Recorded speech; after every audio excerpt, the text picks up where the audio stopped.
Tonight at Riverfront Stadium, the Cincinnati Reds will battle the San Diego Padres in the first of a two-game series, and this will represent Game 6 of 7 on the Reds' current homestand.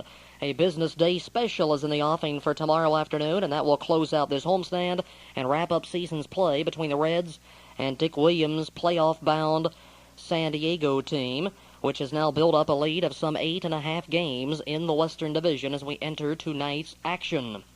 Hello again, this is DVP reporting with my 36th game for this season. Today is Monday, September 17th, 1984. My last game scored was on September the 12th when the Reds beat the San Francisco Giants at Riverfront in the final of 2, a 7-4 final score. And the Reds swept that two-game series, and they started this homestand very, very well with those back-to-back wins, but ever since then, nothing but defeats. The Dodgers came into town for the final time, and the Reds got swept. L.A. beat us 3 straight games over the weekend, and yours truly was down there to witness those 3 setbacks. Not a whole lot to cheer about. There were some bright moments. A couple of the games were very tight. One of them going into extra innings, and that was yesterday. So those are the 3 games that I've got to recap on this cassette. That was my final trip down to the Queen City this year. I was hoping to, maybe see 2 wins in 3 games to close out my Riverfront trips on a winning note, but not so. The Dodgers came in and disposed of the Reds in rapid dispatch to stretch a winning streak to 5 in a row. So the Reds, after winning 3 in a row, have now lost 3 straight games. So it's been that kind of year. It's been a very streaky season, especially early before the All-Star break and before Pete Rose joined the team as its player manager. It was really streaky earlier in the season. They'd win 10 of 12. They'd lose then 11 of the next 13, something like that, and was bouncing back and forth. They'd win a whole bunch, lose a whole bunch, but it's kind of tamed more toward what you would expect in the second half of the year. But now 3 straight wins, and now, back-to-back losses to Los Angeles. Well, let's take a look at these last 3 contests. The Reds had an off day after my last game. Had an off day on Thursday, the 13th of September. Then on Friday, the 14th, the Dodgers beat us 6-5. We out-hit them by 3, but lost the game. The Reds had a lead in that game of 4-3, scoring 4 times in the bottom of the 5th. And Los Angeles left-hander Jerry Royce fell victim to the Cincinnati offense in the 5th inning as the Reds came alive after scoring nothing in the first 4. The Reds got 4 big ones in the 5th inning. And a couple of those came on a home run by Eric Davis, who has really been hot with that bat of late. That is his 7th home run in a 10-game period, his 10th homer of the year. And like most of his other ones this season, it was certainly not a cheap shot by any means. It didn't just eke over the fence, it got out of there with room to spare. A green cedar to nearly dead center, more toward left center field, but a little bit to the left of the 404 sign. He got it up into about the 2nd or 3rd row of green seats, an unoccupied area. A lot of the fans hustling for that baseball because nobody was sitting up there, and he hit that seat hard, and you could see exactly where it hit because the seat folded down when he hit it. A bullet into almost dead center field, and another home run for the rookie outfielder from California, Eric Davis. He has been sensational over these last 2 weeks. Had a period where he hit 5 homers in 4 games, the first Red to do that since George Foster back in 1978. He now is in double digits, becoming only the 2nd player to get there this year. He has really rocketed up through the ranks in home runs. He, of course, had 3 for quite a while when he was put on the disabled list with a somewhat troublesome knee problem earlier, and he actually went on the DL to make room for now player manager Pete Rose back in mid-August. And since he has come off, he has done an outstanding job, batting over 300. He now totals 30 runs batted in, 10 home runs. He went ahead of Nicky Saski and Cesar Cedeno with that 10th homer on Friday night. That was a 2-run blast, and that helped out in a 4-run 5th. The Reds took the lead, but not for long. The Dodgers scored 2 in the 7th, 1 more in the 9th. The Reds got 1 in the 8th, and the 1 run in the top of the 9th for the Dodgers was a solo homer off of John Franco. Turns out to be the losing pitcher as he loses against his former organization for his first major league loss. Landreau took Franco downtown, only the 3rd time that he's issued a long ball this year. They've all come at Riverfront Stadium. And this one cost him a game-winning homer for Kenny Landreau, and that is his 11th of the year. The Dodgers had an earlier blast from Mike Marshall, and that's his 21st of the season. He loves to hit him against Cincinnati, it seems. Landreau gets his 4th game-winning RBI of the year with that shot off of Franco in the 9th inning. The Dodgers win at 6-5, 9 hits in air, 5 left on for L.A. The Reds had 12 hits, no errors, and stranded 5. Ken Howell, a rookie right-hander, gets the victory. He's 4-5 at that point, but he won 2 of the 3 games in the series, and Franco lost 2 of them. And Franco 5-1 with that loss. He followed Andy McGaffigan, who went 2, and Joe Price, the starter, went 5. He struck out 7, walked 3, and allowed 3 runs, 4 hits. Not too bad, but he left after 5 innings in favor of a pinch hitter, Alan Nicely, who had a pinch sacrifice fly to get a run in.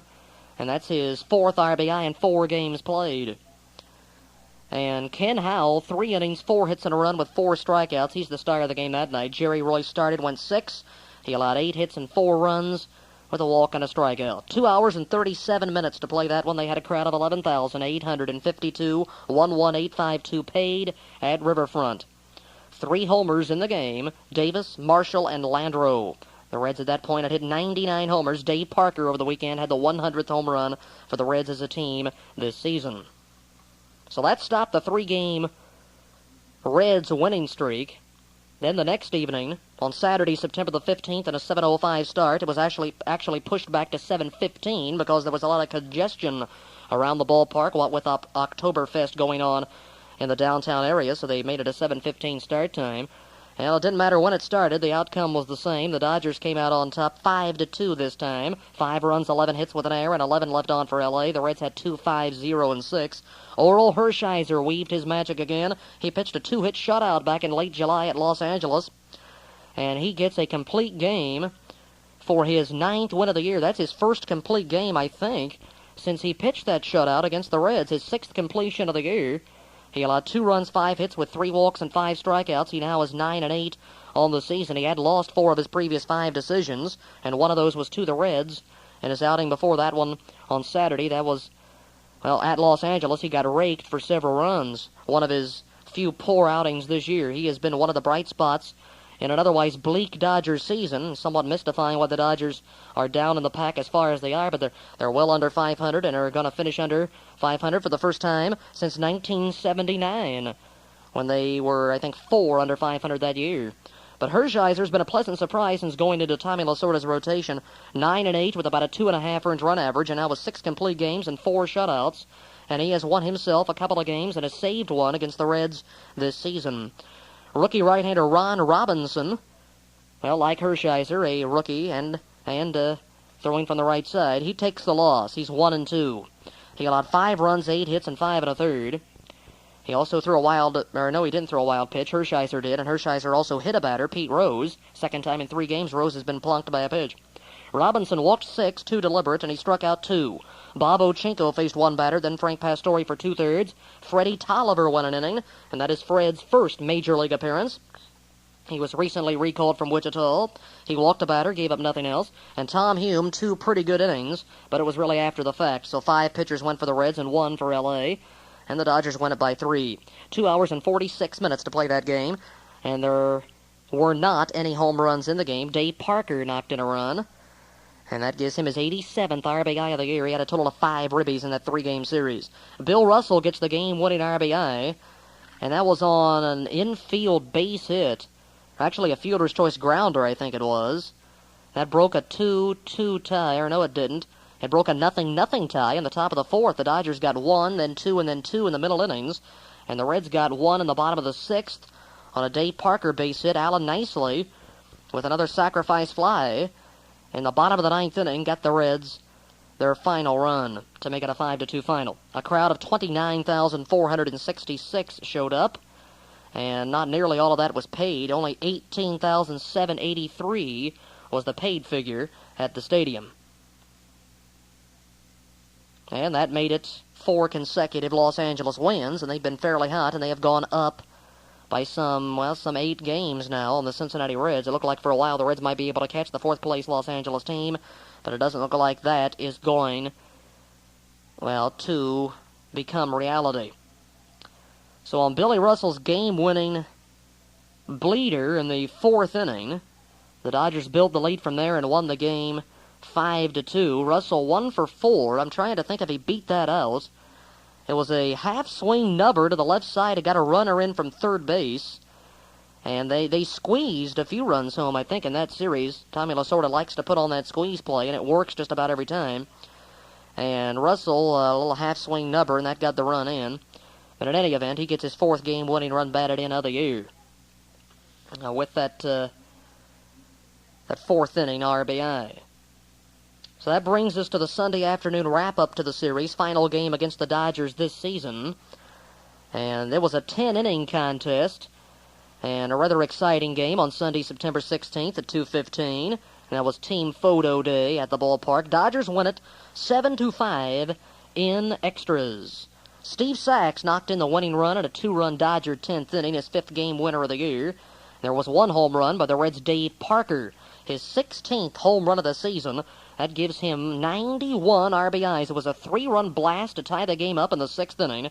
Ronnie Oster had a hit up the middle, and then we had a base on balls, or a walk and then a hit, actually. First and third, and that was the Reds' first hit, that hit by Oster. It came off Fernando Valenzuela with 2 down in the sixth inning. So with 2 out, nobody on, the Reds built a rally, and Dave Parker lit up the boards and lit up the crowd of 16,238 with a long home run to right field, his 16th of the year. And he later added another RBI on a sacrifice fly for 91 runs batted in, and that is the most by a Reds player in 4 years. The last man to have more than that was George Foster with 93 back in 1980. With Parker's 91st, he passed up Foster's total of 90, which led the team 3 years ago. And if Dave can hit 2 more home runs, he'll have the most homers by a Red since Foster had 22 in 1981. So Dave is just having himself a super 84 season, his first as a Cincinnati Red, and the first of hopefully many more to come, with the way he's playing offensively and defensively this season. He has been outstanding. 1 for 4, 4 big RBIs. He knocked in 4 of the Reds' 5 runs. Now, Valenzuela had himself a no-hitter for 5 2/3, but then Oster had the hit with a man on, and then Parker lit up right field, up into the green seats. Not too much doubt about that one. And Parker did a little Reggie Jackson imitation there, I noticed, as he was taking his time getting around those bases, I want to tell you. I don't think I've ever seen a player take that long to get around those sacks. But he eventually touched them all. And he was a happy fella. He was giving high fives to everybody in that dugout, because that tied the game after the Dodgers had taken an early 3-0 lead with 3 in their half of the sixth. And then the Reds came right back with 3 of their own. As Parker, when he hit the ball, he knew it was gone. He just stood and watched it get into the green in right field, and then he went into the home run trot. It seemed to take him forever to get around those bases, but, well, why not? Maybe showing up the opposition a little bit, I don't know, but in that case, it was kind of nice for the fans to see that. The only home run in that game, but it wasn't enough. The Dodgers scored 2 in the top of the 7th inning. The Reds had gone ahead 4-3 with a run in the 8th inning. And that was on the Parker sacrifice fly, potentially his 13th game-winning run batted into the air, but it didn't come to pass. The Dodgers got 2 in the 9th, but the Reds then tied it up on a rather strange play in the bottom half of the 9th inning. With Dwayne Walker at first base, there was a base hit into right field. The Dodger right fielder Ken Landreau threw in the direction of second, actually towards shortstop. He wanted to get it to third base, but he overthrew everybody. And the ball was cut off into the outfield side of third base. As the left fielder Maldonado and the third baseman for the Dodgers, which was Dave Anderson, they collided head-on trying to get that baseball, which was thrown wildly by Landreau. And in the meantime, as they were crashing into each other and falling to the AstroTurf, the ball was falling away, and Dwayne Walker was circling the bases. He came all the way around to score on that ball. As he was not even going to go to third base, he was retreating back to second after that base hit. If the throw had been a true one, we would have had runners at first and second, and we might not have been able to tie it up. But the throwing error, a 2-base throwing error, and Walker scores all the way from second. Rather strange way to tie it. But then the Dodgers go ahead on a Steve Sachs base hit. In the top of the 10th, they got one more for insurance as John Franco takes another loss. He's now 5-2 on the year. And Ken Howell gets the victory, so he's 2-0 in the series. And he's now 2-1 against the Reds. His last 3 decisions have been against Cincy.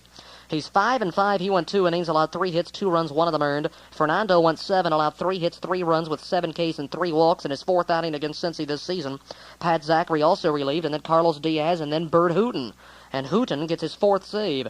Mario Soto had a pretty good outing, but he gets a no decision. He remains at 15-7 this year. He went 9 innings, allowed 9 hits, 5 runs, 3 of them earned. He walked 4 and struck out 5, and then Franco allowed 3 hits, 2 runs in 1 inning with a walk and a strikeout.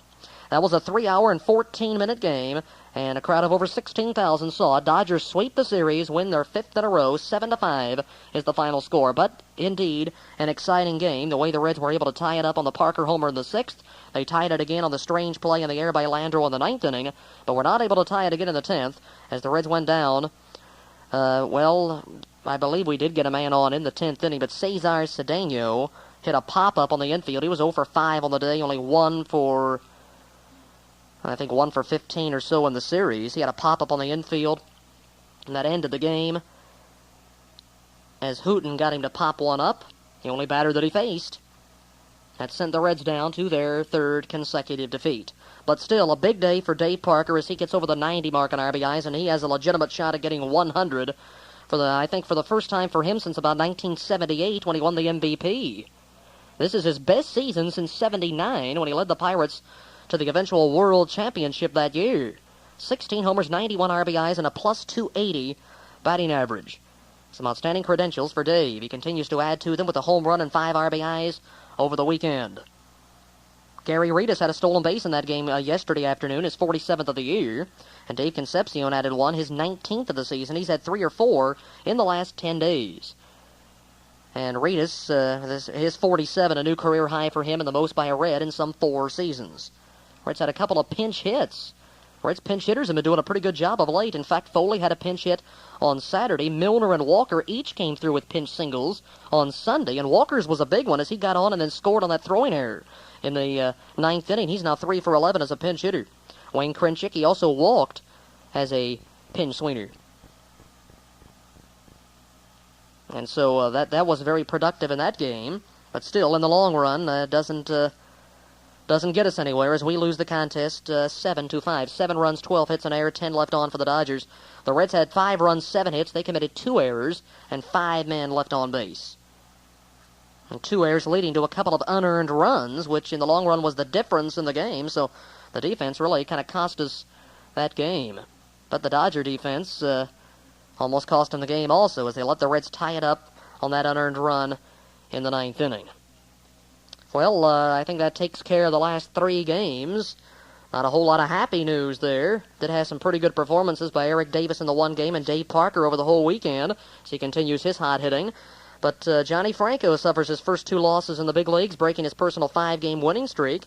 And the Dodgers proved to be too much to handle over the weekend. The Reds had won 2 out of the previous 3 at Los Angeles against them. But it seems to be kind of a turnaround. The Reds did well there, and now the Dodgers doing well at Riverfront. As the Reds were able to win just 7 of the 18 against L.A. this season. That's just exactly what they did against them last year. And so we've got baseball action coming up. Let's hope for a win to stop this 3-game losing streak. And for the Cincinnati team, it's going to be rookie lefty Tom Browning, who is coming off a fine 8 1/3 inning stint at Los Angeles as he beat the Dodgers in his major league debut last weekend. And he'll be going after his 2nd straight win against San Diego's Ed Whitson coming up tonight on this September the 17th. And this is the 1st anniversary of Johnny Bench Night. If you'll recall, 1 year ago today, a lot of people were jamming Riverfront Stadium at this time as they were going in to see the big Johnny Bench Night and the festivities on the field before the game. I guess whenever you think of this date, September 17th, what's really going to stick out in a lot of people's mind, especially the 53,000 plus that were on hand for that game, is Johnny Bench Night at Riverfront Stadium, and remembering the big home run that he hit off of Mike Madden in the 3rd inning of that game to tie it up. Just a tremendous thrill for everyone there, and just an incredible event, something that will be long remembered. I certainly haven't forgot it yet. It was 1 year ago today on Saturday, the 17th of September in '83, and it turns out to be Bench's final home run as a major leaguer, his final game as a catcher in the major leagues. Of course, he retired at the end of last season. He had number 389 lifetime in that game. Early in the contest to tie it up, the Reds eventually lost the game by a score of 4-3 to the Houston Astros. I don't think they're going to have 53,000 there tonight, but it's a pretty good evening for baseball, and of course it is a Monday night. It's not a Saturday.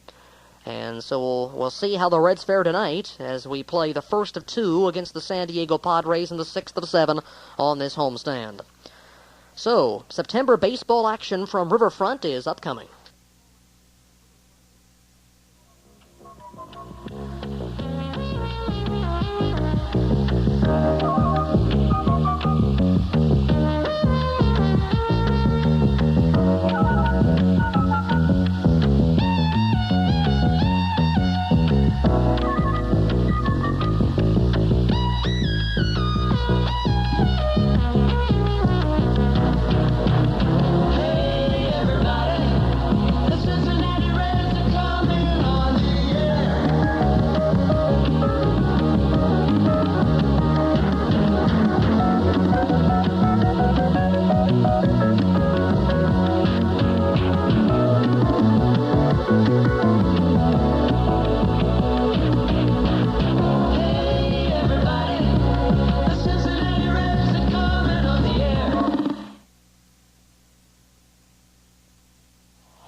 Wayne has had 2 doubles and a run batted in and 4 times up. He lines one and caught by Garvey. Diving stab as he went across the foul line. That would have been a foul ball, unlike the 2 balls that Krenchicki had hit down that way earlier tonight for doubles. But Garvey was playing right on the line and deep, and he just dove across the foul line to pick it off, and the Reds are down to their final out.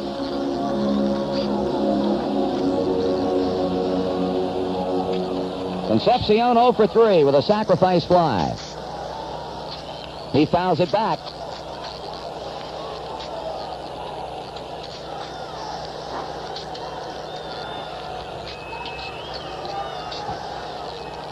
And it is strike 2 call. And Goss is not fooling around here in the bottom of the 11th.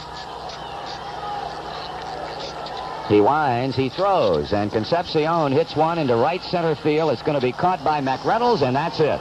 The Reds go out in order in the bottom half of the 11th inning, and the fans are not very happy. The Reds lose a game that they had won. But San Diego in 11 picks up a 3-2 victory. We'll be back in a moment.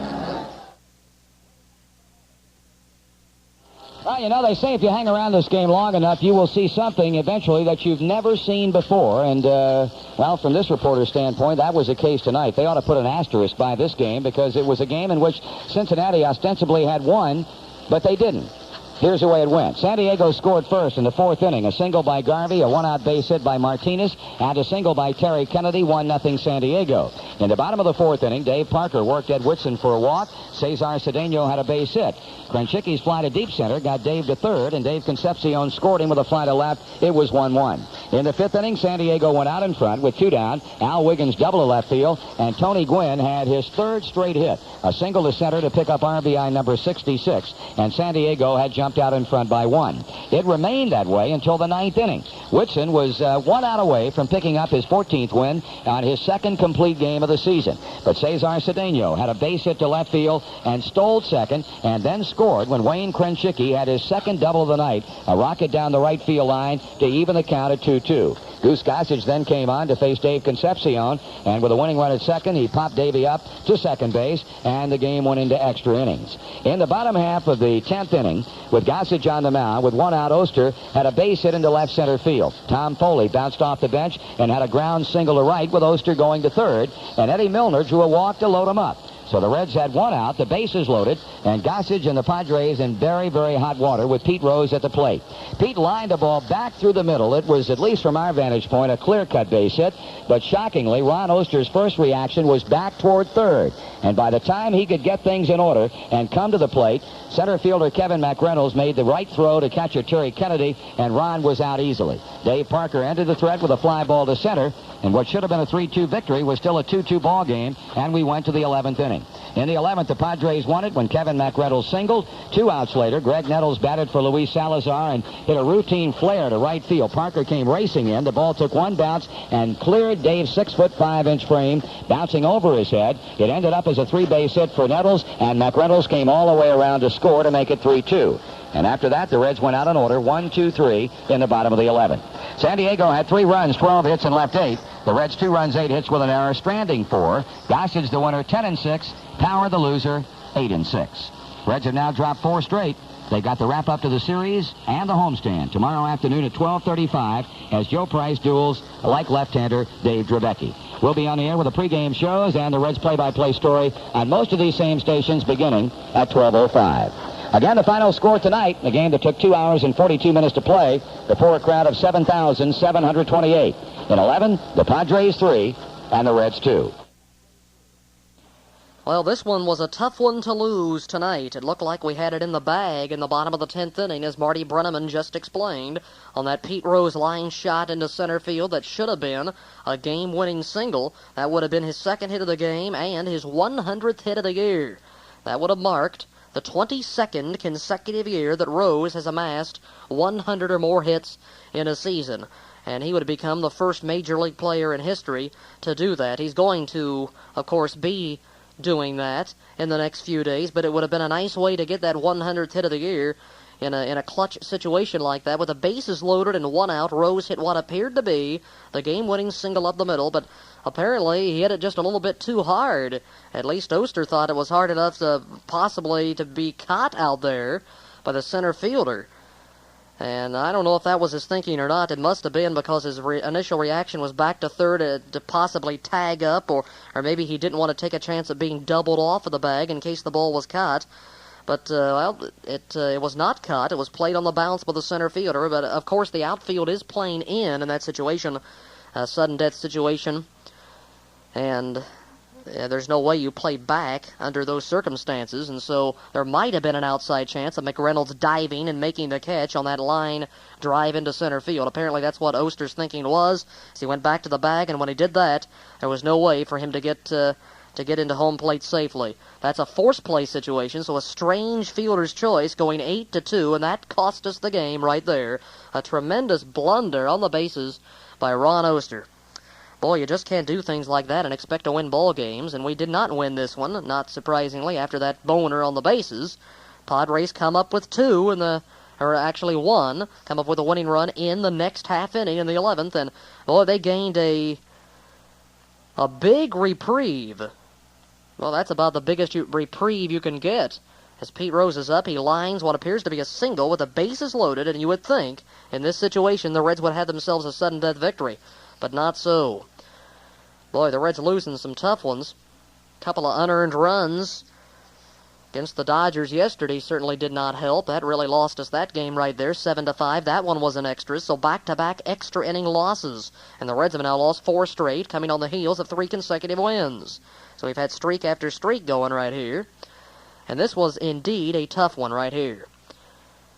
This could have produced for the Reds their 3rd win on the homestand and even things up, but not so. The Reds are now 2-4, and this will be a losing homestand.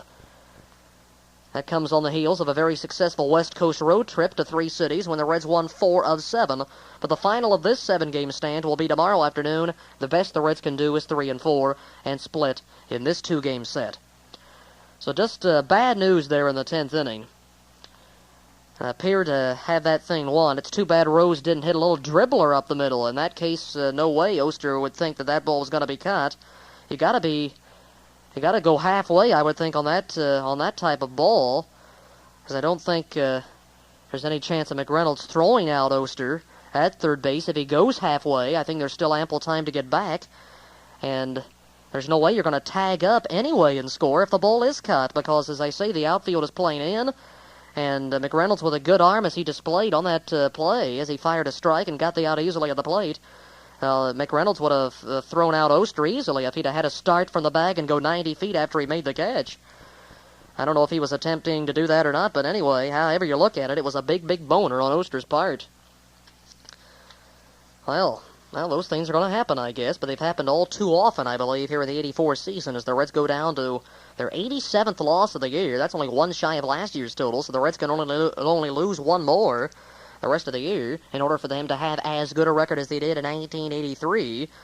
And last year they had a 13-game improvement over 82. I was hoping for that to happen again from 83 to 84, but not so. It's going to be a worse record by several games. The Reds are now 20.5 back in the Western Division, as we are now playing the front runners, therefore we lose a full game, of course.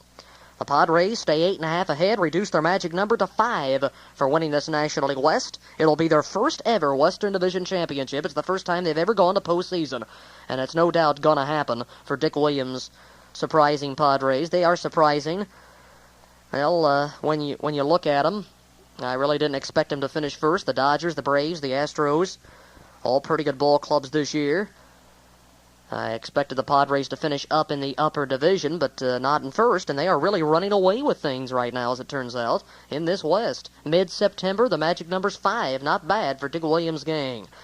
The Padres joined the league when it went to divisional play in 1969, and this will be the first divisional title for San Diego. That's a long time to wait, but of course for an expansion team, you have to wait years because you're starting with fresh talent, a lot of them straight off college campuses and such, and you got to wait a while. The Padres have been a 500 team each of the last 2 years, dead at 81 and 81 each season.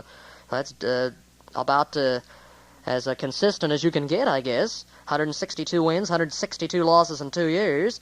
And this season, their best ever, with this being win number 83 for the San Diego team. A lot to cheer about in Southern California, but not in Los Angeles. In that region of Southern California, they're crying a little bit because those Dodgers that I predicted first, as did most of the other preseason forecasters, that the Dodgers, well under 500, down into 4th place in the division. And farther south in California, you've got a happy bunch of Padres right now, as they are on the verge of winning a title for the first time. They'll be going into the playoffs, probably against the Chicago Cubs, to begin on Tuesday, the 2nd day of October. And that should be an interesting series, combining two ball clubs that are fairly evenly matched. Good pitching, a lot of speed on those two teams. You're going to see them running. And a lot of offense, especially on that Cub clan. They've got a ton of people with over 80 RBIs already. They have been amazing this season. Even more surprising, much more so, than the Padres, are the fact that the Cubs are in first place. Who would have thought back in April that this would be happening? But we're going to see a new look in the National League and probably in the American League too, where Minnesota might go on and win the thing and they'll be playing against the Detroit Tigers, who will have their first divisional title since 1972. And by the way, Sparky's Tigers clinched at least a tie for the AL East title tonight with a victory on a big grand slam by Lou Whitaker. They did have a win tonight, and if Toronto would have lost, it would have made everything complete, as it would have reduced the magic number for the Tigers to 0. As it is, they reduced it to 1, and that means at least a tie for the Tigers. And so they'll go at least to a one-game playoff, and there's no question at all that they are going to win the AL East, probably tomorrow, maybe the next day. But Toronto had a big comeback. Dave Callan scoring the winning run in the bottom half of the 9th inning as they scored twice, and Toronto at home got a victory.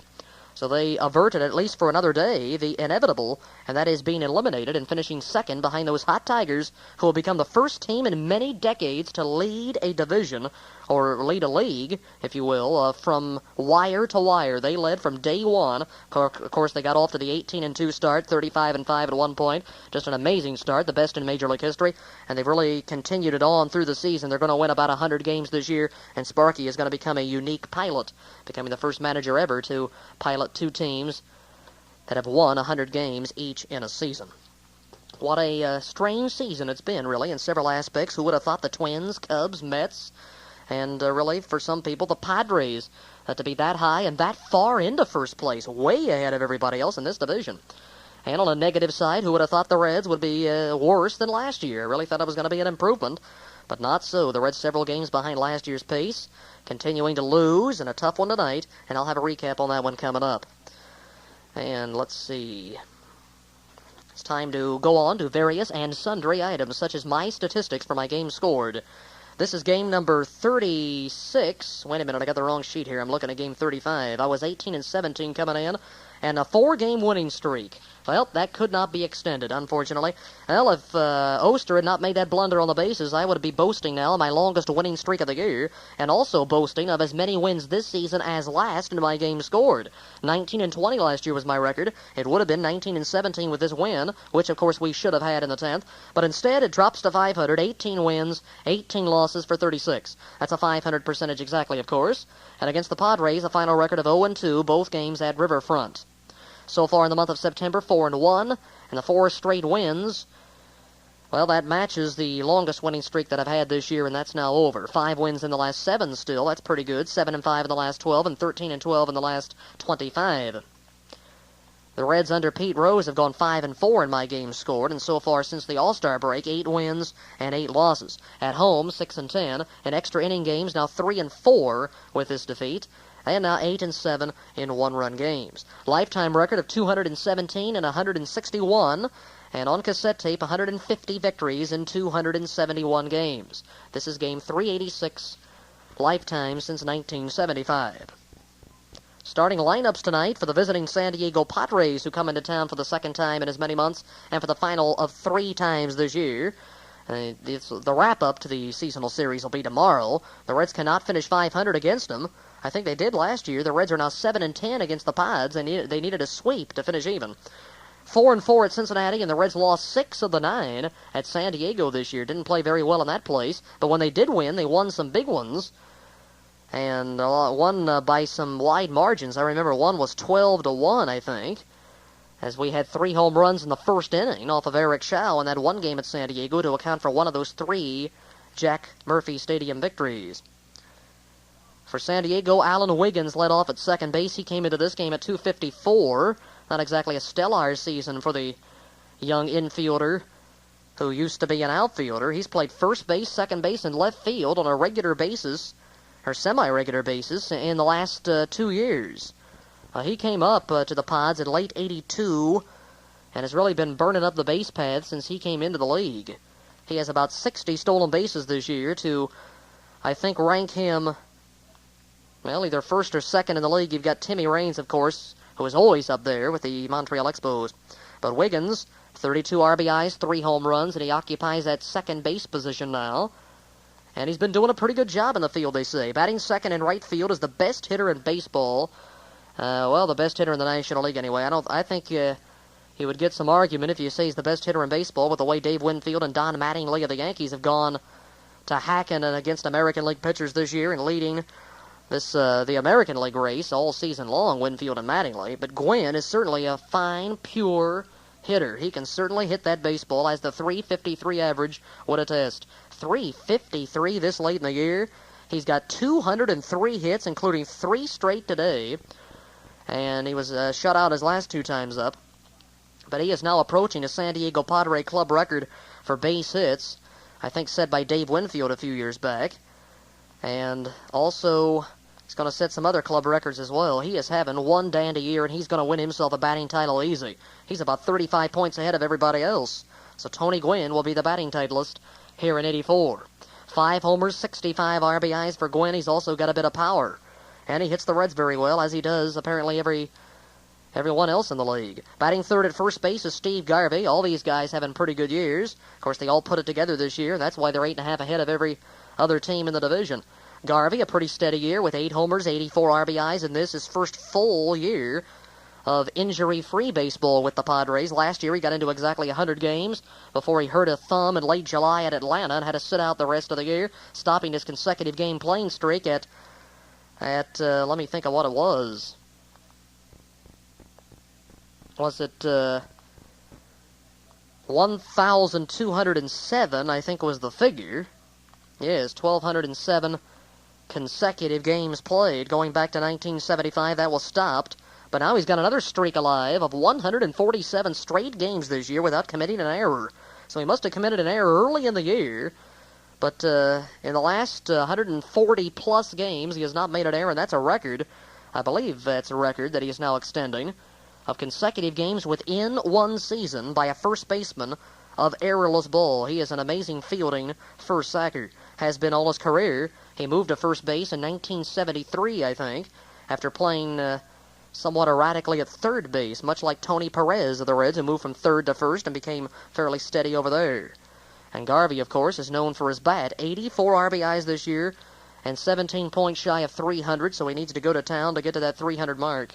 He had 2 base hits today to up the average a little bit. Batting fourth in center field is Kevin McReynolds, and he's having a super season. .285 average for him in his first full year in the bigs. He was up a couple of times last season and really struggled early when he was called up in June, hitting only about 150. 20 homers, he's knocked in 74 this year. Hitting fifth in left field is a new acquisition to the 84 Pods, obtained from the Cubs, so he'll be facing his former team in the playoffs, apparently. It's the .242 batting left fielder, former first baseman Carmelo Martinez.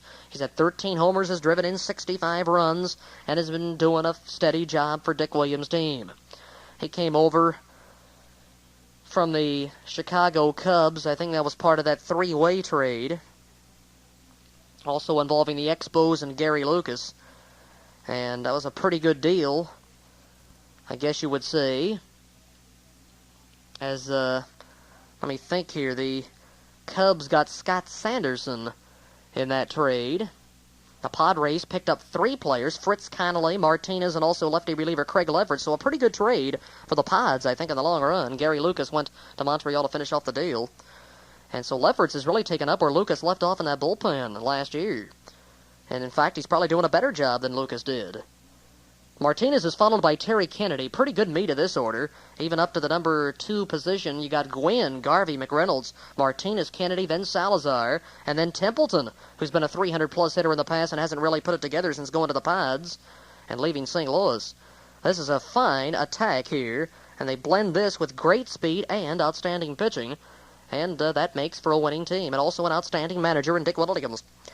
And we've got Terry Kennedy at .238. He's not having a very good year, though. 13 homers, 52 RBIs, but some other people have picked up the slack.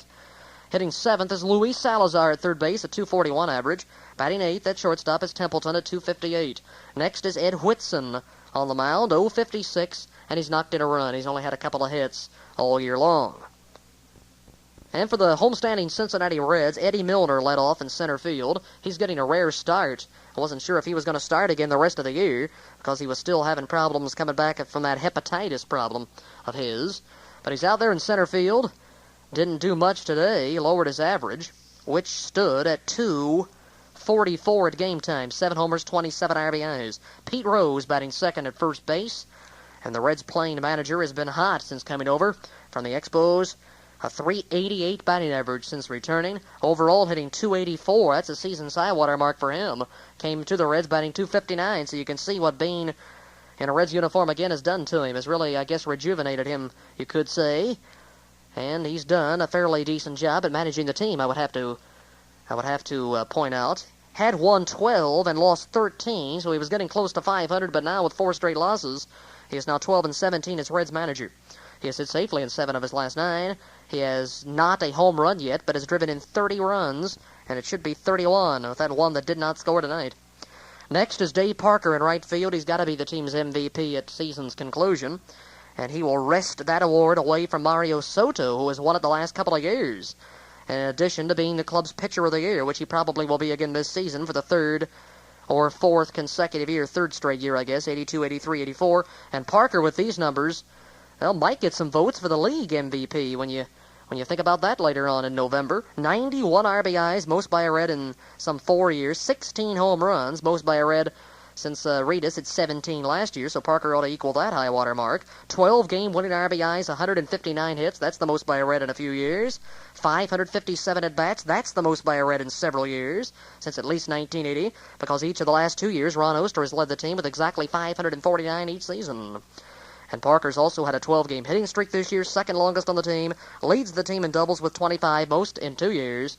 Hasn't had any triples yet this year, but has stolen himself 9 bases. And a .285 batting average. And a .417 slugging percentage for him. A great year for David Gene Parker, who hails from Cincinnati. No hits today, though. He did walk and score a run, however, in the 4th inning. Cesar Cedeno out in left field batting 4th, and Cesar checks in at .261. And that had dropped, with a 1-for-17 dry spell coming in. He had 43 RBIs and has delivered with 9 home runs. Batting 5th is third baseman and a hot hitter in Wayne Krenchicki. 3-game hitting streak, .281 batting average. High. That's a high for him this year. He's knocked in 16 and has hit 5 home runs. He's been batting way over 500, I think, in the last 5 or 6 games. Hitting 6th at shortstop is Dave Concepcion. Concepcion, .238, 4 homers, 49 RBIs.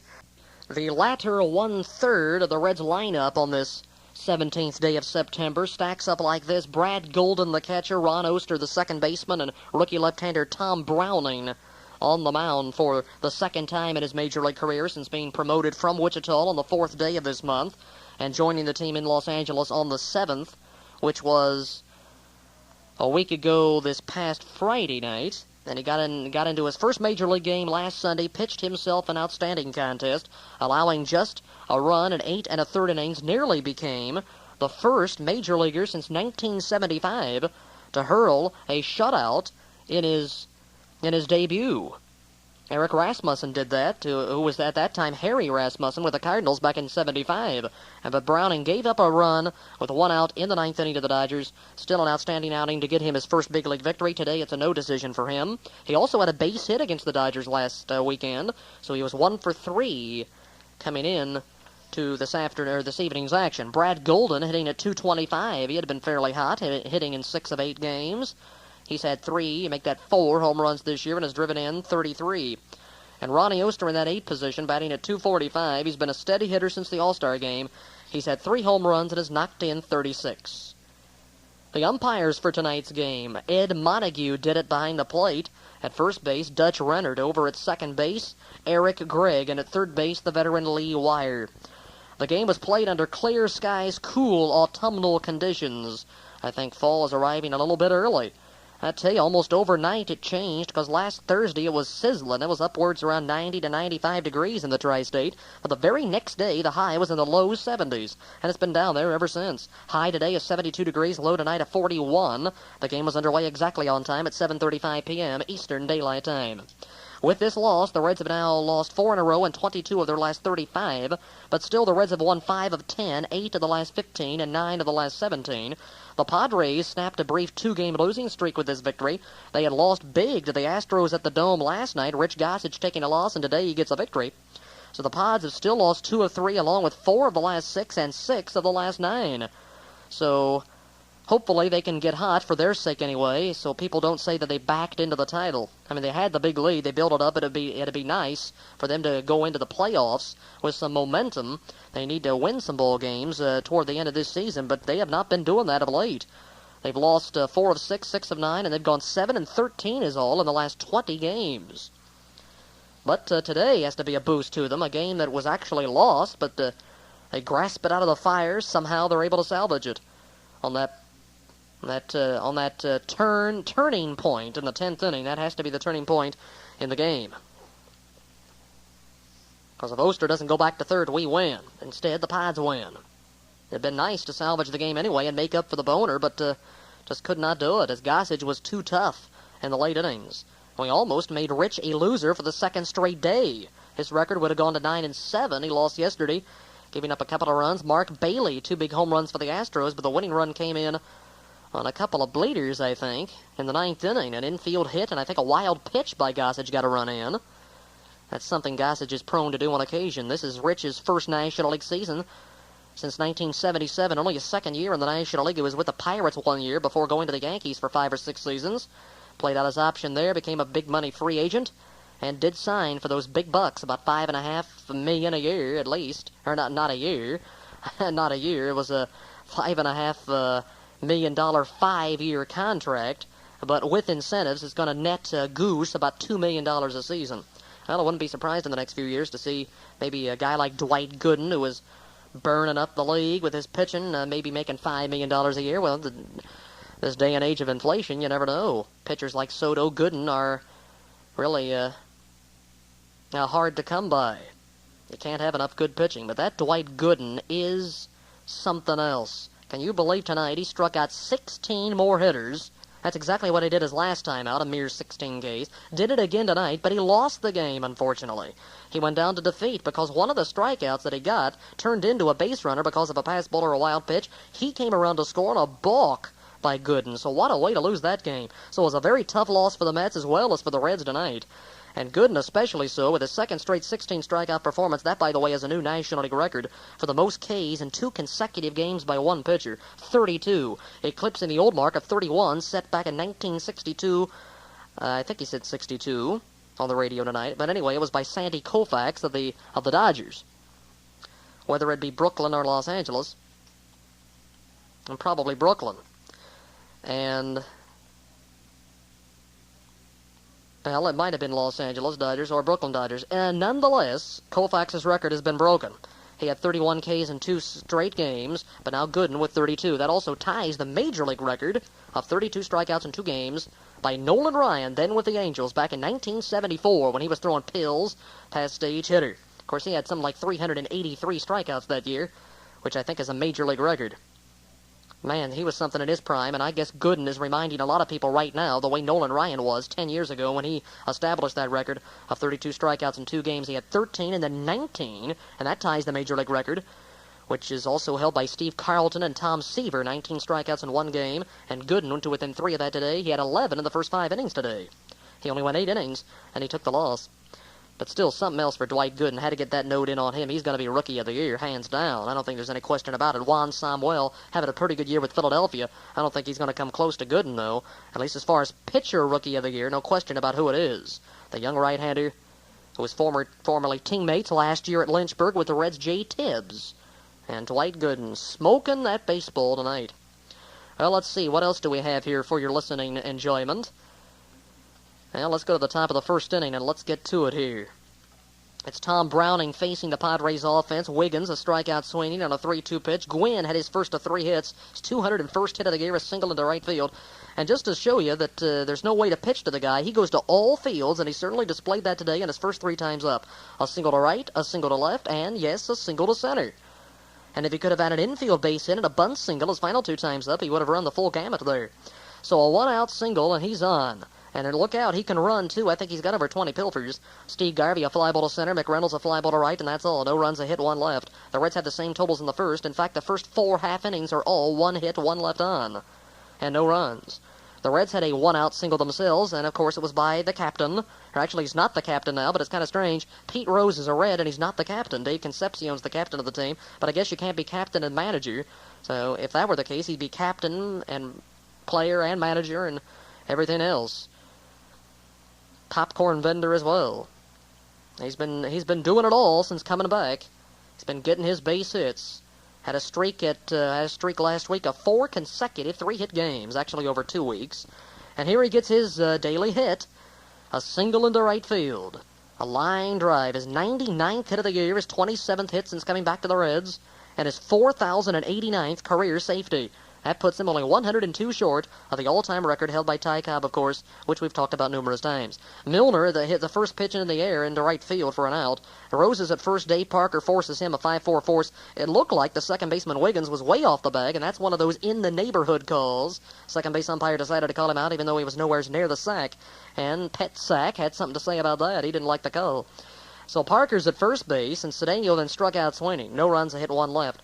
In the top of the second inning, the Padres waste a leadoff 2-base hit by Carmelo Martinez, as Martinez has a 2-bagger in the gap in left center. He moves up on a first-pitch ground ball 6-3, hit by Terry Kennedy, but he's left there as Salazar pops one up to second, and Templeton on a payoff pitch hit a fly ball to right field. So good job by the rookie Browning, who has really showed some good stuff since coming up. He led the American Association in strikeouts with 160 and 189 innings, had himself 8 complete games and 28 starts this year at AAA, while compiling a 12-10 record and a 3.95 ERA, and he's done much better than those stats, in the Major League so far through just 2 games. No runs, 1 hit in the second inning. In the bottom half of the second, the Reds get a 2-out single into center field off the bat of Brad Golden, following a 3-pitch strikeout of Krenchicki. He looked at strike 3, then Concepcion hit a bullet to right field that was caught.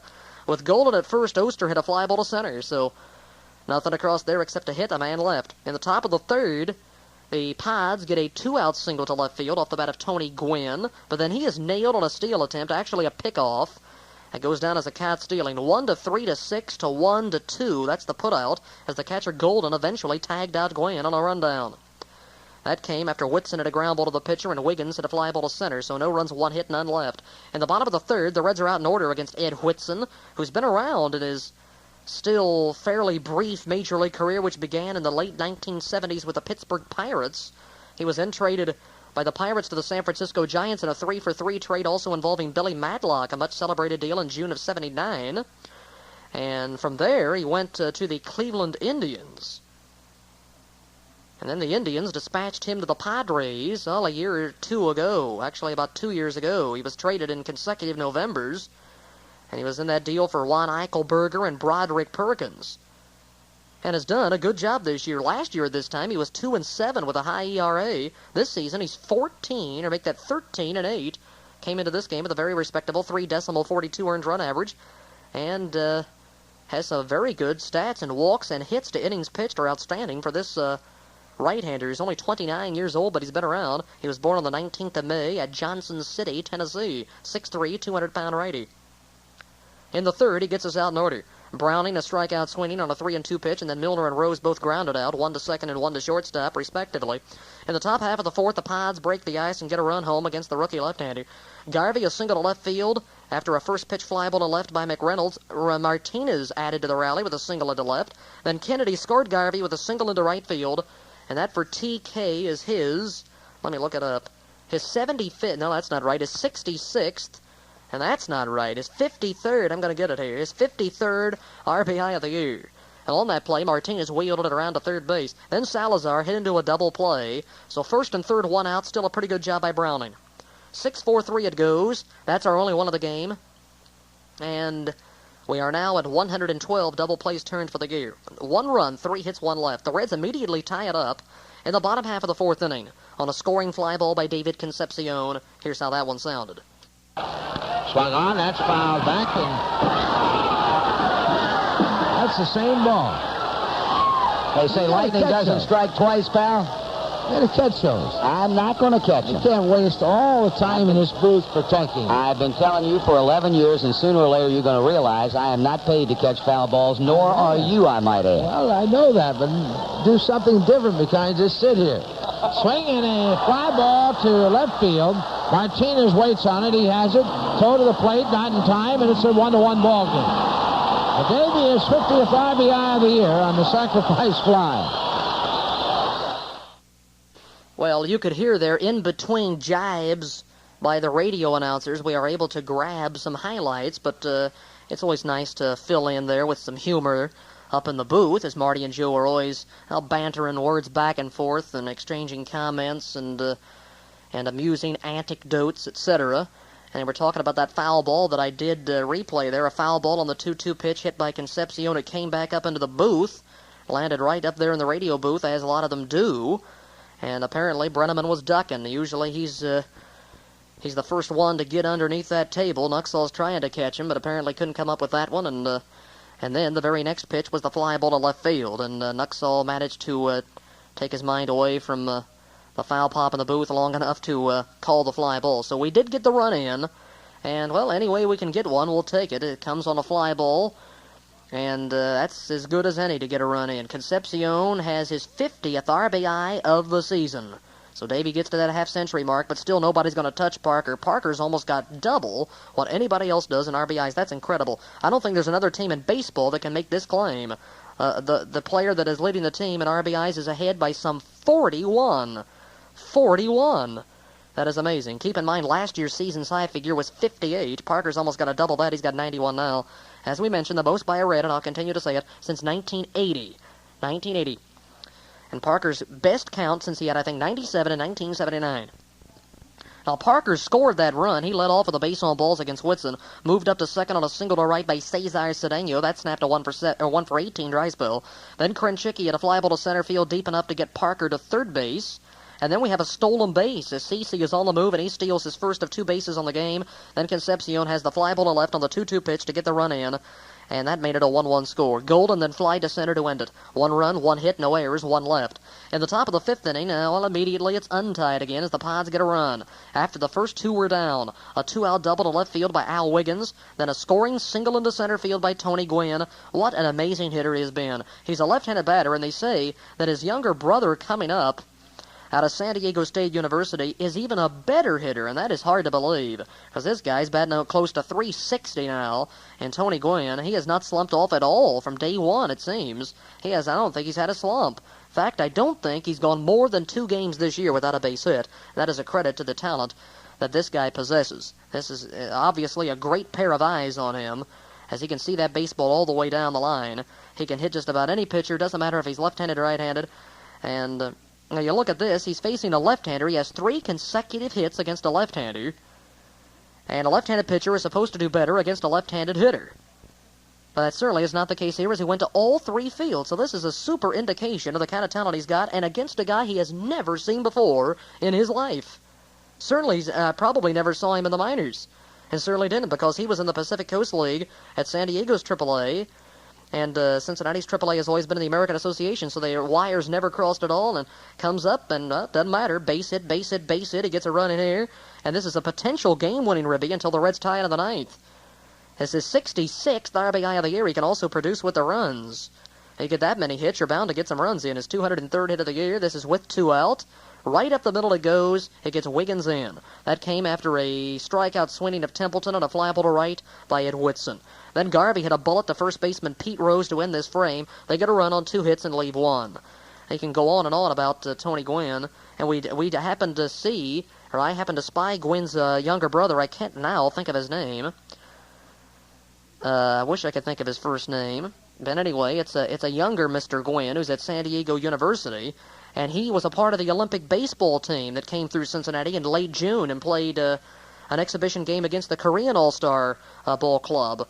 And the Americans pounded him into the ground, too. The USA Olympic team did. And Gwynn was a part of it. Tony's younger brother. They say he's quite a hitter, too, coming up out of the same university that Gwynn graduated.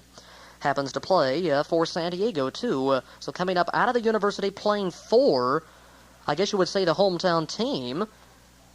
And I'm not sure if he was born in San Diego, but that's got to be quite a thrill for Tony. You came up first in 1982, and you could tell back then that he had the great tools to be a good hitter, because immediately he went on a hitting rampage, had a 15-game hitting streak, the longest at that time by a Padres since Dave Winfield in 1977 had hit in 16 straight, and last year Gwynn hit in something like 25 in a row, but then he was eclipsed at the same time by his teammate Bobby Brown, who had a fine second half of the year in subbing for some of the other players out there, namely McReynolds, who was sent back down, and Brown went on a hitting streak of something like 26, 27 games. So those two Padres had the longest hitting streaks in the league last year, and I'm sure Gwynn has several of 15 or more, or at least I would guess he's got 3 or 4 streaks of 10 games or more this year with the way he's been hitting. Well, let's go to the bottom half of the 5th inning. The Reds trailing 2-1, and we are out in order against Whitson. And we have faced Ed several times before, a little bit with the Pirates when he was in relief.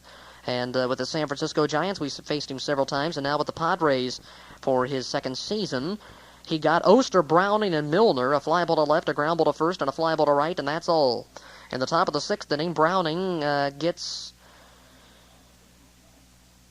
them in order. I was looking at the wrong column. I thought I saw a hit here, but no. It's 1-2-3 inning for Browning, and that's the first time he can make that claim on the day. They had hits in the first 5 innings, but are shut down completely on just 2 hits in the next 5 innings. Combining a couple of pitchers' lines, his rookie right-hander Carl Willis did a fine job. First time I've scored him. And this is his 4th appearance in the National League, and his 14th overall. He made 10 game appearances with the Tigers and did not sport a very good earned run average earlier this year. But as for Browning in the 6th, he got McReynolds on a fly ball to center, Martinez on a bullet to right field, Kennedy a strikeout swinging. He mowed him down on 3 pitches. Very quick 6th inning, nothing across. In the bottom half of the 6th, the Reds are out in order, and this has been a rapid game through 6 innings, and really a rapid game when you consider it was played in 11, and only took 2:42 to complete it. 1 hour, 22-minute game time through 6. Rose a fly ball to left, Parker a fly ball to left on the first pitch, and Cedeno a fly ball to McReynolds in center, so that's all. And after 6, it's still 2-1 Padres. In the top of the 7th, Browning gave up a 1-out single to right center by Gary Templeton after Salazar hit a line drive that was stabbed on a leaping try by Davey Concepcion. Whitson moved the runner up with a sacrifice, a 2-4 sack on the first pitch to him, so they had a runner in scoring position for Wiggins, and I'm glad that they didn't get down to Gwynn again, because he had that 2-out hit in the 5th, and he no doubt would have come up with another one. But Wiggins ends the inning with a 5-3 ground ball. No runs, a hit, they leave 1. In the bottom of the 7th inning, the Reds waste a leadoff 2-base hit. Wayne Krenchicki comes up with a double into right field to extend his hitting streak to a modest 4. That's his 7th double of the year. Then on the first pitch to Concepcion, he hit a nubber toward first base. The pitcher made the play, and it was a 1-3 putout, and Wayne went on to third. And then Brad Golden tried to get the run in with a fly ball, but that didn't work. On and line to right field. Tony Gwynn makes the catch. Here comes Krenchicki, the baseball too, and he's out. So Tony Gwynn charging the ball as Golden hit the ball hard. Krenchicki out as Gwynn threw a strike to Terry Kennedy. So the threat for the Reds ends just like that. So we wasted some chances here, and that Padre outfield defense again shines. I tell you, that was a big part of this San Diego victory. Of course, with McReynolds making the play to the plate to force out Oster in the 10th inning. And here, this saves a run right here. Now, we were talking about Tony Gwynn and raining out with the superlatives about his offense. Well, his defense isn't too bad either. The Southpaw came up with this baseball after making the catch on the line drive, and he came up cranking to the plate, and Kennedy made the play, and they easily got Krenchicki, who doesn't have the best speed, but not the worst either. He's kind of in between there, an average base runner, although I don't think he's got any stolen bases. Let me see here. No, he doesn't have any.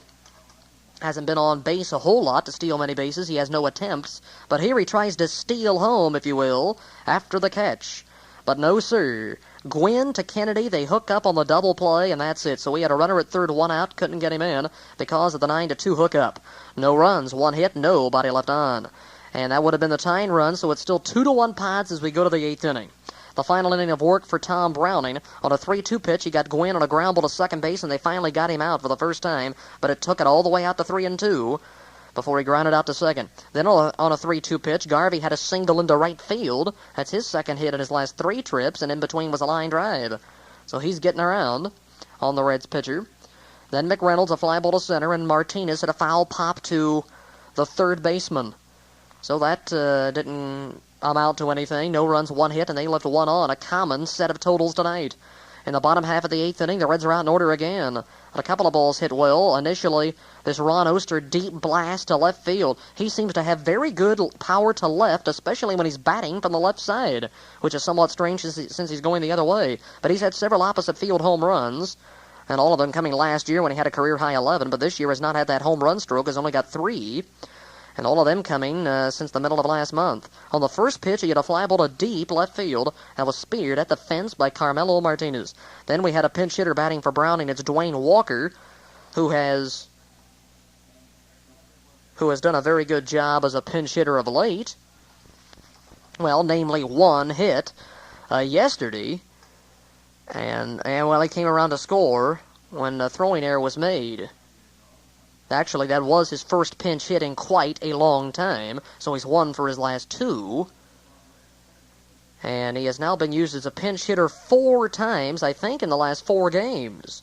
He's 3 for 12 as a pinch hitter as he hits a fly ball to right field. He was the most productive pinch hitter on the team last year and one of the best in the league with 16 base hits and 11 RBIs. This year, 3 out of 12 with a double. No RBIs. He has walked 3 times also in that role. Then Eddie Milner struck out swinging. The putout went catcher to first base. No runs, no hits there. Now it's the top half of the 9th inning. It's a new pitcher, Carl Willis, obtained the final day of August as payment for Billy Shear, who went to the Tigers on the 27th of last month. He was very unhappy with the Reds organization after being sent down, and he was traded, and really a blessing in disguise for him because he goes to a team that is definitely going to be in the playoffs come October 2nd or 3rd. Kennedy, a pop-up to shortstop. Then Salazar on a 3-2 hit a ground ball to third, and Templeton grounded out to second base, and we had a quick-moving game. 1:57 going into the bottom half of the 9th inning. Looked like it might be an under 2-hour game there. But, of course, it goes to 2 innings past 9. In the 9th, nothing across. Willis did a fine job. In the bottom half of the 9th inning, the Reds managed to tie it up after 2 were out. Ed Whitson looked to be in control. He had a 2-1 lead after 8 2/3, nobody on, and somehow manages to blow it. Can't even get the complete game. Of course, no decision, so he's 1 out away from chalking up his 14th win. That would probably be a career high for Eddie. And it would be his 2nd complete game of the year, but he can't get it. Rose hit a line drive to right field. Parker hit a ground ball to shortstop. But then Cedeno had a base hit into left field. So he's past the meat of the order now, but it turns out we have some more meat to come. The way Krenchicki has been swinging, he certainly is grade A right at this time. Cedeno a single into left field, his 2nd hit, then he steals his 2nd base of the game. That's his 16th stolen base of the year. That's in 18 attempts. And that, by the way, folks, ties Cedeno's high as a Red in stolen bases. He had 16 in 27 tries back in 1982, his first year with the Reds. Last year he stole only 13, and he's been pilfering quite a few of late. 16 now, that's 4th on the team. He has 2 tonight. Of the 148 that the team has amassed this season, they've only been thrown out 59 times. That's an outstanding percentage of 72% on the success rate. So Cedeno's at second base, an important steal. That brings Krenchicki to the plate with the man in scoring position, and Chickie comes through with his second straight extra base hit.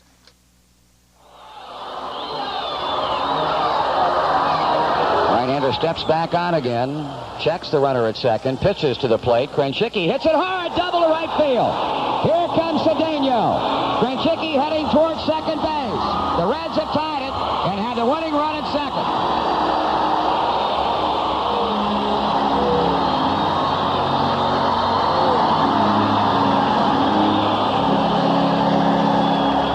Tell you, he beats on this ball club like an absolute drum.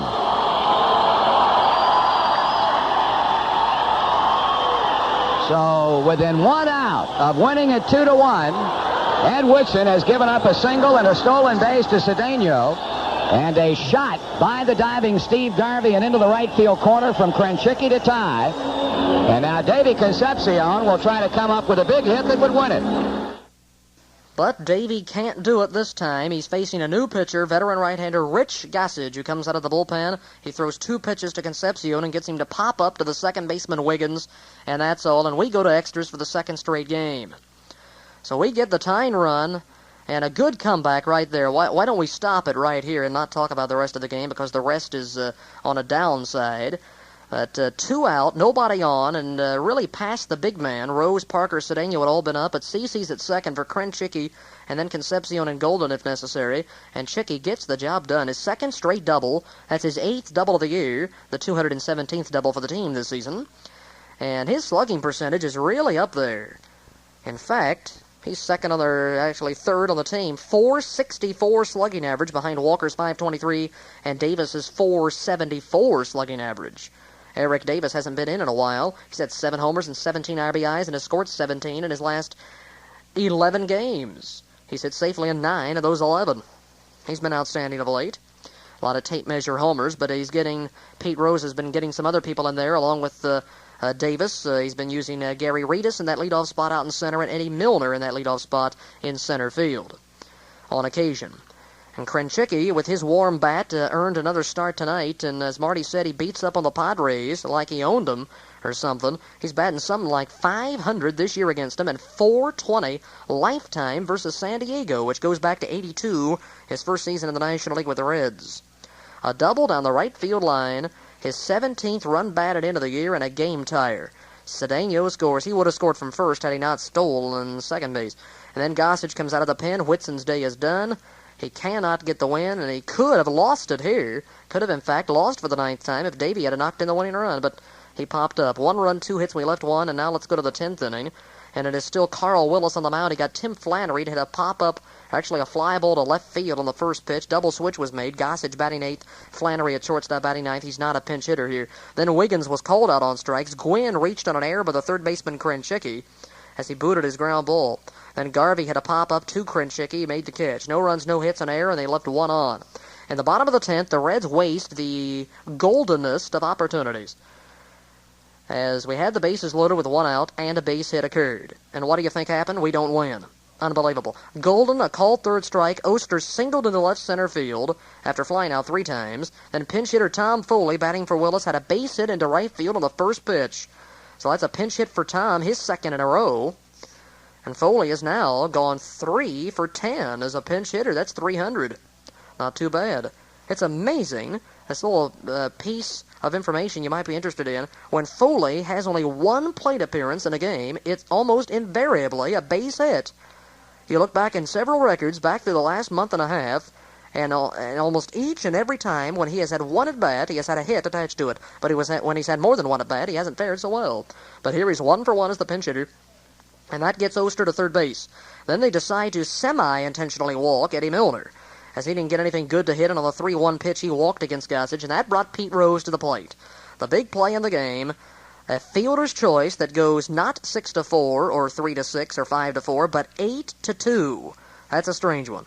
A liner into center field, appeared to be his 100th hit of the year.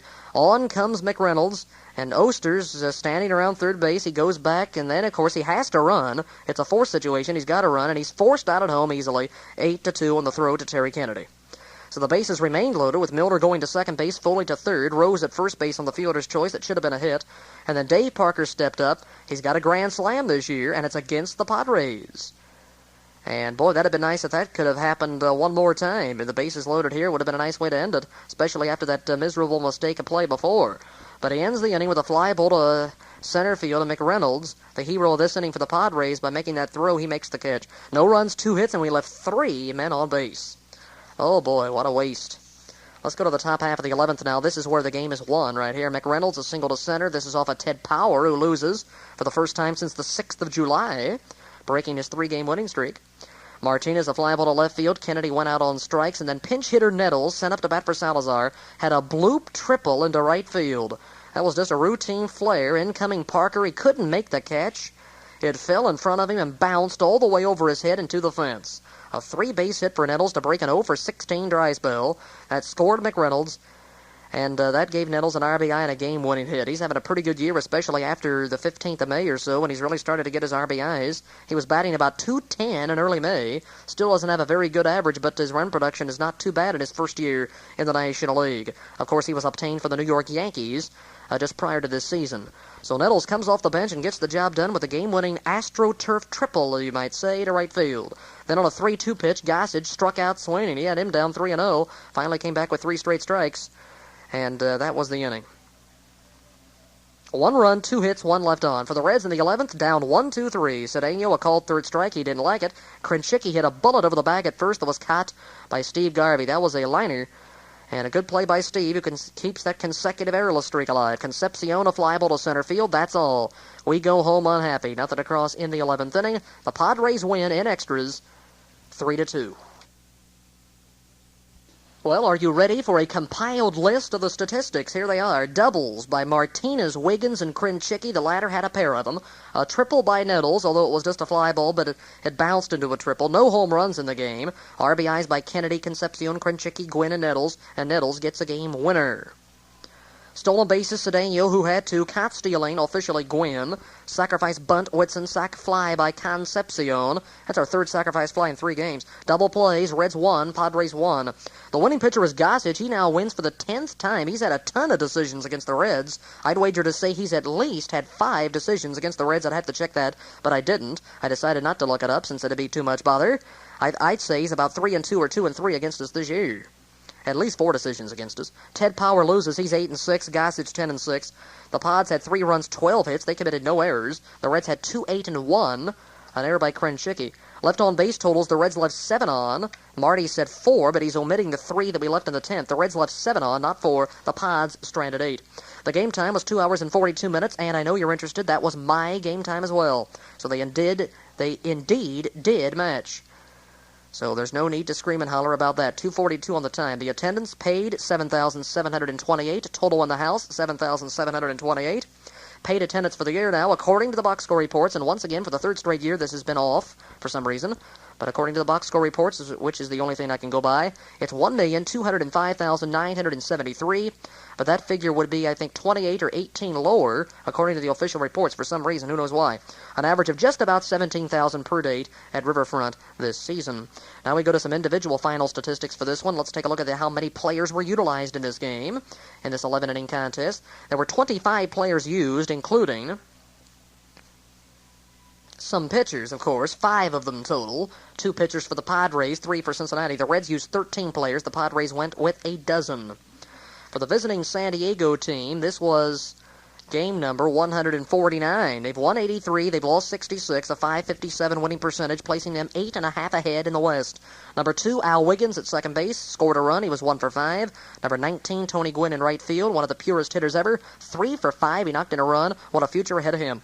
Steve Garvey, first base, he wears the number 6, 2 for 5, and 0 errors once again. Happens about every game. He scored 1 run. I tell you, a couple years ago, Just about this time 2 years ago while he was with the Dodgers, he was committing a rash of errors, committed 2 in back-to-back games, I think for the first time in his career. But not so this year. Kevin McReynolds, number 18, out in center field. Good day defensively and offensively. Star of the game tonight. 1 for 5, scored 1. Carmelo Martinez, left field, number 14, 2 for 5. Number 16, Terry Kennedy, the catcher, 1 for 5. He knocked in a run. And like Templeton, a former St. Louis Cardinal. Number 4, Luis Salazar, former Pirate, at third base, 0 for 4. Number 9, Greg Nettles, pinch hit third base, 1 for 1. He knocked in the winning run. Nettles, a former Minnesota Twin, former Indian, former Yankee. Gary Templeton, number 1 at shortstop, 1 for 4. Rich Gossage, number 54 pitcher, former teammate of Dave Parker with the Pirates in '77. Former Yankee, former White Sox here. He was 0 for 1. Number 31, Ed Whitson, 0 for 2. Number 11, Tim Flannery at shortstop, who's a Reds killer, by the way. He's 0 for 1 tonight. The Reds, or the Padres, had 43 at-bats, a high total. The first 6 men all had 5 official trips because the Reds didn't walk anybody today and struck out 8, or make that 6. That's not too bad on the pitching side, but still he managed to lose the game. 3 runs, 12 hits, 3 RBIs for San Diego.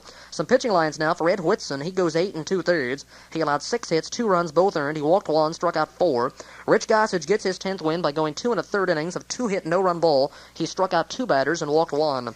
For Cincinnati, number 20, Eddie Milner led off in center field. He was 0 for 4 in this, the Reds' 150th game of the year, with 12 to play. The Reds are now at 24 under, 63, and 87, a .420 percentage, 20 and 1/2 back. We're still in 5th, though, because the Giants lost tonight to Houston. And so we're a half game up on San Francisco in the West. A much worse record than last year, but higher up in the standings. Figure that out. That means it's a much worse division this year, you would have to say, because only one or possibly 2 teams over 500 at this time. Milner is followed by number 14, and that, of course, is Peter Edward Rose at first base, 1 for 5. Batting third in right field, Dave Parker, number 39. He was 0 for 4. He scored 1. Cesar Cedeno, left field, number 28, 2 for 5. He scored 1. Number 15, Wayne Krenchicki at third base, 2 for 5, and he knocked in a run with 1 error. Number 13, Dave Concepcion, shortstop, 0 for 4 with a ribby. Number 4, Brad Golden, the catcher, 1 for 4. Number 16, Ron Oster, second base, 1 for 4. Number 54, Tom Browning, pitcher, 0 for 2. Number 26, Dwayne Walker, pinch hit, 0 for 1. Number 40, Carl Willis, pitcher, nothing across. Number 10, Tom Foley, pinch hit, 1 for 1. And number 48, Ted Power, reliever. The Reds had 8 hits and 39 at-bats with 2 runs in the game. Tom Browning's pitching line is a pretty good one, although he allowed 10 hits in 8 innings. He only gave up 2 runs, both earned. No walks, he struck out 3. Carl Willis, a good outing, 2 innings, no hits or runs with 1 strikeout. And Ted Power, who loses it, 1 inning, he allowed 1 run, earned on 2 hits, no walks, and a couple of strikeouts. On the season, Whitson is 13-8 with a .336 ERA, this being his 29th start of the year. He has a complete game, no saves. He has struck out 95 and has walked only 41 in 177 innings. He's allowed 166 hits and 70 runs on the year. He has a pretty good slate against the Reds, 1-0 this year, with a .386 ERA for 3 starts, including a 12-2 win on June 9th at San Diego when he went 5 2/3, allowed 7 hits and 2 runs. He's gone 18 2/3 against us this year, walking only 4, allowing 8 runs. He's got a 7-6 lifetime record against the Reds. He was 1-1 against us last season, and he was pitching mainly in relief, or some in relief anyway, last year. As for Rich Gossage, his seasonal numbers look like this. I'm going to say unofficial right now. I had to piece these together. I think these will be right, or most of them anyway. He's 10-6 with 25 saves and 58 relief appearances. His ERA is .305. He's allowed only 6 homers, 97 1/3 innings, 72 hits, a good ratio, 34 runs allowed. He's walked 33 and has struck out 79 batters. So the magic number down to 5 for the San Diego Padres to win the West. For some Reds pitching lines here, Tom Browning in 2 appearances has given up a lot of hits, but only 3 runs in 16 1/3. No complete games yet. He's 1-0 with a .165 earned run average. He's allowed 21 hits, no homers. In 16-plus innings, he's walked only 2 and has struck out 7, so pretty good start for one Thomas Browning. Carl Willis has a 3 ERA, no record, no saves, and 4 relief appearances. He's allowed 2 runs with a walk and 2 strikeouts in 6 innings, and he's dished up 4 hits. Ted Power, the major league leader in appearances, tonight appeared for the 72nd time, and he loses for the first time in a couple of months. His ERA is 2.96. He's 8-6 with 8 saves, part of 2 shutouts, 100 1/3 innings, 87 hits, 33 runs. He's walked 43, and he has struck out 75. He's only allowed 3 home runs this year. So there's the numbers on the pitching personnel for this game.